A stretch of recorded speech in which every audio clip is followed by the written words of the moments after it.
মোবাইলমুখী শিশু ও স্কুল ছুট শিশুদের স্কুলমুখী করতে নতুন উদ্যোগ গ্রহণ করলো মুর্শিদাবাদের এক স্বেচ্ছাসেবী সংগঠন আমরা সাথী ফাউন্ডেশন। আমরা সাথী ফাউন্ডেশনের আজকে আমাদের জেলা কমিটি গঠন হলো।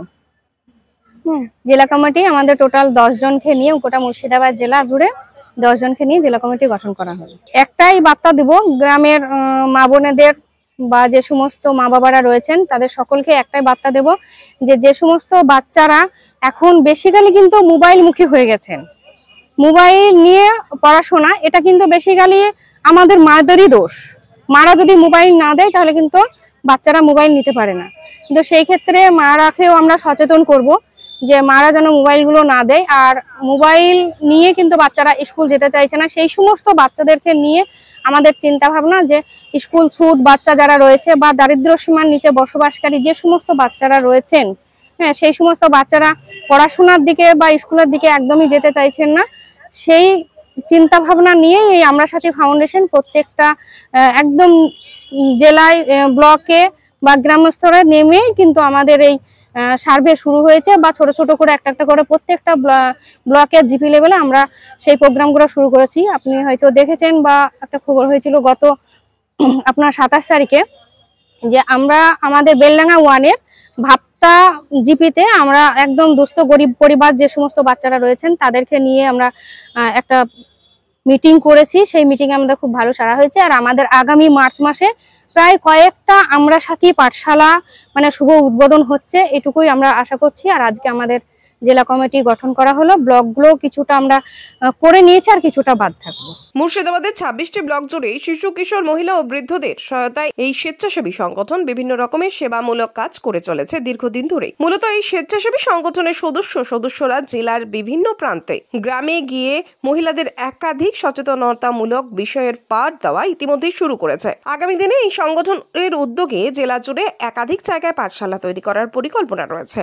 আমাদের যে আজকে এখানে ডাক ছিল, জেলা কমিটি এখানে তৈরি হলো আমাদেরকে, কিন্তু যে আমাদের আমরা সাথী ফাউন্ডেশন থেকে যে আমাদেরকে জেলা কমিটি করা হলো, তো আগে যে আমাদের শিশু শিক্ষা নিয়ে কথা বলা হলো সেগুলো আমাদেরকে খুব ভালো লেগেছে, সেই জন্য জয়েন্ট হলাম। এবং হচ্ছে যে আমাদের বাচ্চারা যে স্কুল ছুট শুধু মোবাইলের জন্যও নয়, আরেকটা দিক আছে আমাদের গ্রামে দেখি মায়েরা ওই হয়তো মাঠে বাবারা আছে, সেখানে তাদেরকে বলেন যে তোর বাবার কাছে হয়তো জলটা নিয়ে যা কিংবা খাবারটা নিয়ে যা, সেই কারণে স্কুলটা বন্ধ হয়ে যায়। সেখানে হয়তো আমাদেরকে মায়েদেরকে বোঝাতে হবে যে স্কুলের টাইমে আপনারা হয়তো একটু কষ্ট করে আপনারা যাবেন, কিন্তু ছেলেদেরকে তার বাবার কাছে বা কোথাও পাঠাবেন না। স্কুলটা আপনারা স্কুলমুখী করেন, তাহলে স্কুলটা ছোট হবে না। এই দিকটা আমাদের দেখা আরো ভালো লাগবে। আর আমার সাথী যে এটা দিলেন আমাদের দিদি সানোয়ারা দি এবং আরো 5 জন, খুব ভালো লাগলো। সেই জন্য আমার সাথী ফাউন্ডেশন, সেটা আমাদের খুব ভালো লাগলো। বা আমাদেরকে একসঙ্গে যে কমিটি গঠন করলেন তারা আমরা খুবই ভালো লাগলো। আমরা কাজ করতে উদ্যোগী যাতে আমরা শিশু শিক্ষার পাশে থাকতে পারি। তাদেরকে মূল স্রোতে ফেরানোর জন্য তাদেরকে খেলাধুলার মাধ্যমে আমাদের কাছে আনতে হবে এবং খেলাধুলামুখী করতে হবে। খেলাধুলার মাধ্যমে পড়াশোনা করাতে হবে, তবেই তারা মোবাইলটা ছাড়বে। জেলা কমিটি যেটা গঠন হলো সেখানে আমরা জেলা কমিটির মেম্বার হিসাবে আছি এবং আমার খুব ভালো লেগেছে। এই যে ফাউন্ডেশনের যে কাজগুলোর ব্যাপারে আলোচনা হলো, সেই আলোচনাগুলো শুনে আমার খুব ভালো লেগেছে এবং ভালো লাগা থেকেই আমি কিন্তু এখানে আজকে জয়েন করলাম এবং জেলা কমিটি হিসাবে আগামী দিনে কাজ করব।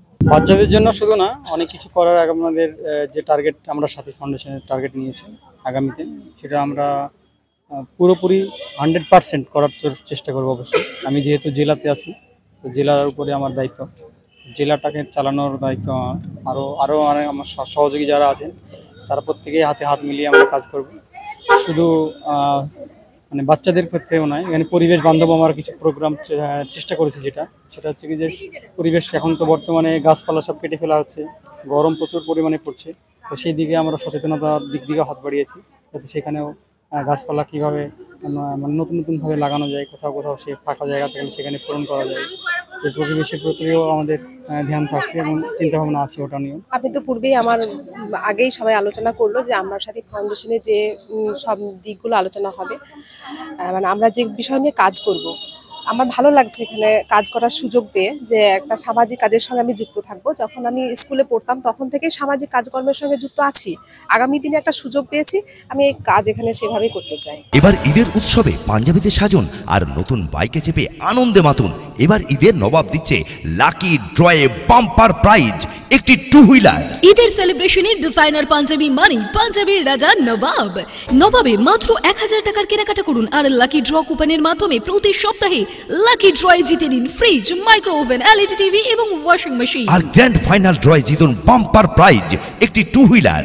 পাঞ্জাবির রাজা নবাব, পাঞ্জাবির রাজা নবাব, পাঞ্জাবির রাজা নবাব।